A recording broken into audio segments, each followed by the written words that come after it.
Welcome to Madlik. My name is Jeffrey Stern, and at Madlik we like to light a spark and shed some light on a Jewish tradition or text. And what better time than the end of Shabbat Hanukkah, when we light a torch to signify the start of a new week, and light our menorah to show that there's light at the end of the tunnel. So get yourselves a vodka and fry up a lotke, and join me as we explore the universal origins and appeal of this special winter festival. Okay, so Madlik has not served its followers for a long time. We haven't broadcast or podcast. And here we are with our friends Elise and Henry and Orna, and we just finished Shabbat Hanukkah, and now we just made Havdalah. And there is an amazing Talmud in Masechta Avodah Zarah on Chet Amud Aleph that goes as follows. Now, before I start it, the context is that man and Adam and Eve were created in the 6th hour of the 7th day, of the 6th day. And according to the tradition, they sinned in the 7th hour. And they were exiled from Gan Eden in the 8th hour. And the only reason they survived is because they were given an amazing present. And it's called Shabbat. And Shabbat took the neshama that they had, the soul that they had in the Garden of Eden, and gave it to them on Shabbat. And that's the neshama yetera, the extra soul that we have on Shabbat, and that's why we have the 2 candles. And that's where the tradition comes from, that more than the Jews keep the Shabbat preserves the Jews. So this was the first time that Shabbat actually preserved, but it wasn't the Jews, it was mankind. So there's a beautiful piece of Talmud, and it follows a Mishnah in Avodah Zarah that talks about some Roman holidays. And one of the holidays has to do with the winter solstice, and it's listing all of the holidays that Jews can't celebrate, and they shouldn't be caught celebrating because it might be misunderstood. In any case, it goes as follows. The sages taught, on the day that Adam, the first man, was created, when the sun set upon him, he said, "Woe is to me, because I have sinned, the world is becoming dark around me." Remember, it's the first twilight. It's the first sunset. It's the first darkness this man has ever experienced. And the end of the world will return to the primordial state of chaos and disaster, of tohu and vohu. And this is the death that was sentenced upon me from heaven. He figured, this is it. I ate of the tree of life, of knowledge, and now I'm going to die. And then he spent all night fasting and crying, and Eve was crying opposite him. Once dawn broke, he made a sacrifice to God, and he celebrated. And the tradition is that he instated at that point the blessing that we make at Havdalah, Borei Ma'orei Ha'esh. So that the next Saturday, when it was nighttime, in the darkness of night, when Shabbat was over, he wasn't afraid. Because he said God created light. God created this special light that will keep us going.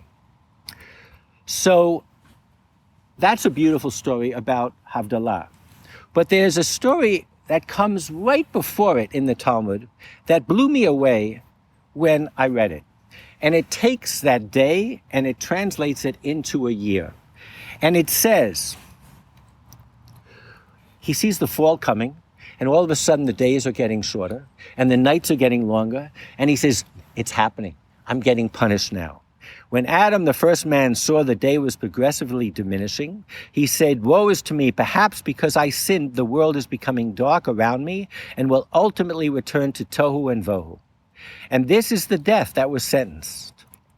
Once he saw the season of Tevet, so once he saw spring starting to come, and saw that the day was progressively lengthening, he said, "This is the order of the world."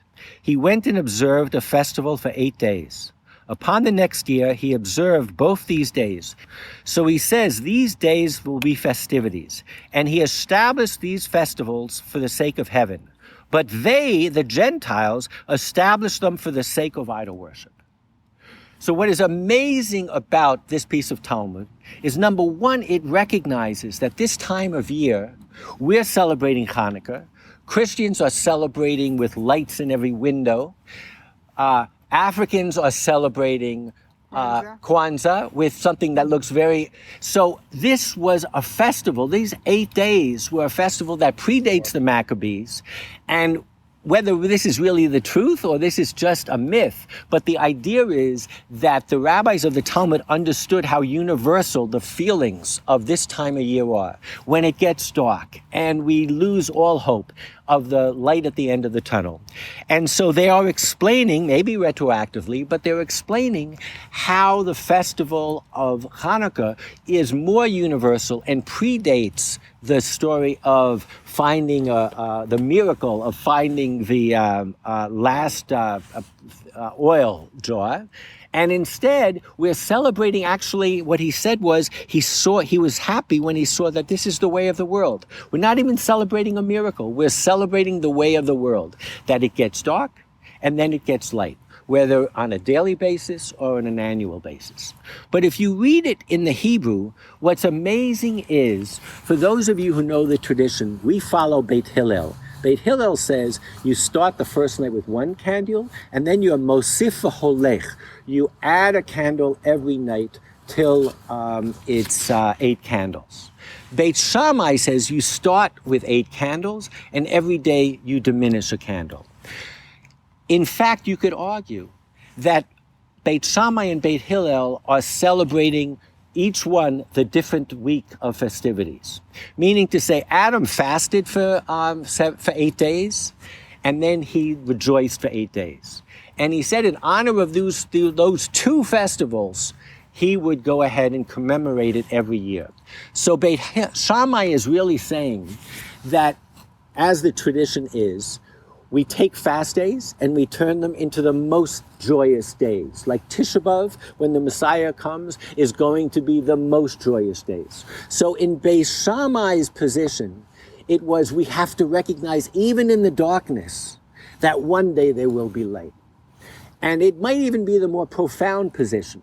And Beit Hillel says that we have to know that the light will grow, that when we see that light at the end of the tunnel, that it will grow gradually. And both of them are celebrated in this 8-day festival that we have now taken upon ourselves with Hanukkah, and the whole world is taking upon itself in terms of celebrating the dawn of light and of hope and of a future. So certainly in these trying times where we've been surrounded by darkness for so long, we can understand the universality of Hanukkah and celebrate the sense of hope and trust in the future that Adam discovered for us and is within all of us. So Chag Sameach.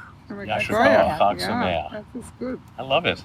You know, Christmas doesn't really have to do with Jesus' birth. It was the same thing. It was a pre-existing. It was a pre-existing holiday now for the same thing, that it was getting darker and darker and darker, and that's how all those megalithic monuments like Stonehenge didn't go far. Were all built to, like, it marks the solstice, so they could see, oh my God, it is going back. Phew.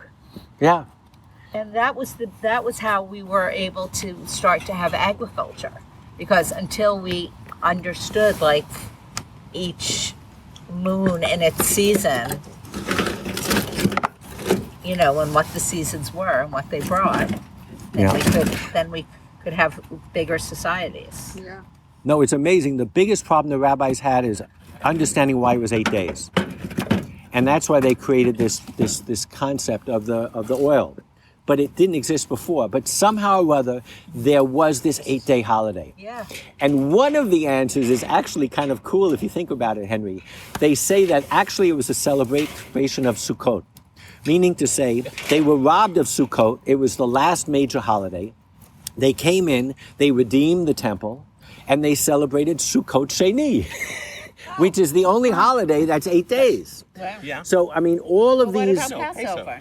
Pesach is only 8 days in Galut, okay? Oh, that's Sukkot has Atzeret, which is Shmini Atzeret. Really exists. Yeah. You're right. So it's fascinating, but This is a midrash. Nowhere in this Talmud does it mention Hanukkah, but it's so obvious that it's talking about an 8-day festival. You're talking about Tevet. Yeah. It's only And one it's holiday. Rosh Chodesh. Yeah.